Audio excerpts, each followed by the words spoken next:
इंसान क्या है, कैसे हुआ पृथ्वी पर आया, उसका इतिहास क्या है, क्या वास्तव में बंदर ही इंसान का पूर्वज है।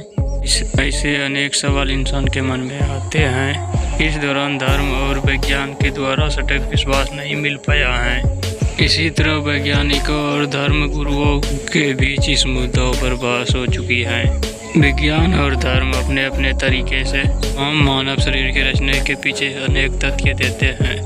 विज्ञान ने मानव जाति के उत्पत्ति को समझने के लिए बहुत प्रयास किए, जिसके असफल परिणाम मिले हैं। विज्ञान के अनुसार मानव जीवन का इतिहास समुद्र से जुड़ा हुआ है।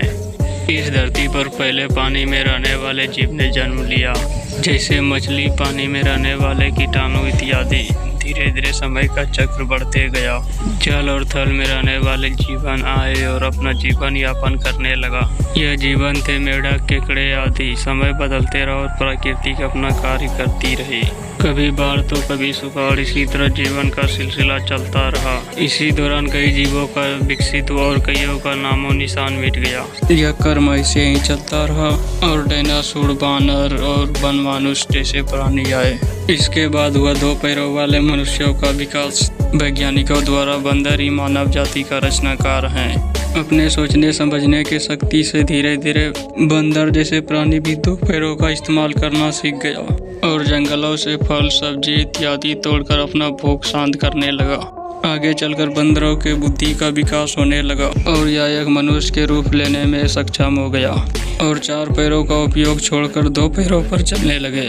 अब यह मानव शरीर के सभी अंगों का प्रयोग करने लगे थे, पर पूंछ का कोई काम नहीं था। इसकी वजह से वह खत्म होते चले गए।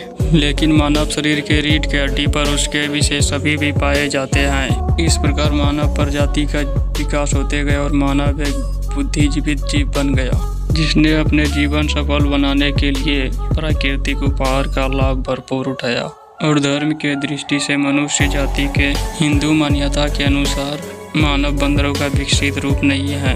पुराने ग्रंथों के अनुसार बंदर और मानव की उत्पत्ति में फर्क है।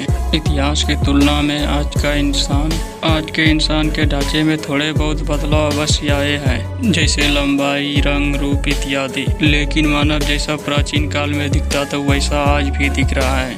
जिस प्रकार पृथ्वी पर और जीवों की प्रजाति मिलती है, उसी प्रकार मानव जाति का भी प्रजाति है जो आज भी मौजूद है। धर्म के अनुसार मानव संसार की रचना भगवान के द्वारा की गई है।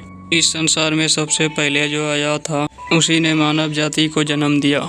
इस पर एक और सवाल खड़ा होता है और वह सवाल यह है कि पहला इंसान कौन था।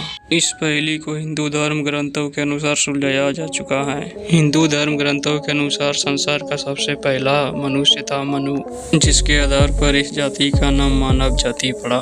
पुराने ग्रंथों के अनुसार मनु का रचनाकार ब्रह्मा द्वारा की गई थी। इस कथा में बताया गया है कि मानव जीवन के लिए ब्रह्मा जी ने दो लोगों को बनाया था। एक था नर, दूसरी थी नारी। भगवान ब्रह्मा जी ने दो आत्मा को संसार की रचना के लिए बनाया था। उसमें जो नर था उसका नाम था मनु और जो एक नारी था उसका नाम था शत्रुपा। मनु शब्द के पर्यायवाची शब्द संस्कृत में मनुष्य और अंग्रेजी में मन। और पार्वल के अनुसार बताया गया है कि ईश्वर के शरीर से एक परछाई और इस परछाई को एडम नाम दिया गया। दोनों धर्म के कथाओं से मानव संसार का रचयिता मनु ही थे और भगवान ने ही मानव जाति की रचना की है। विज्ञान के तत्वों से धर्म के तत्व बिल्कुल विपरीत हैं। विज्ञान के अनुसार मानव जाति का विकास बंदरों से हुआ है, जबकि धर्म द्वारा मानव जाति का उत्पत्ति भगवान द्वारा की गई है।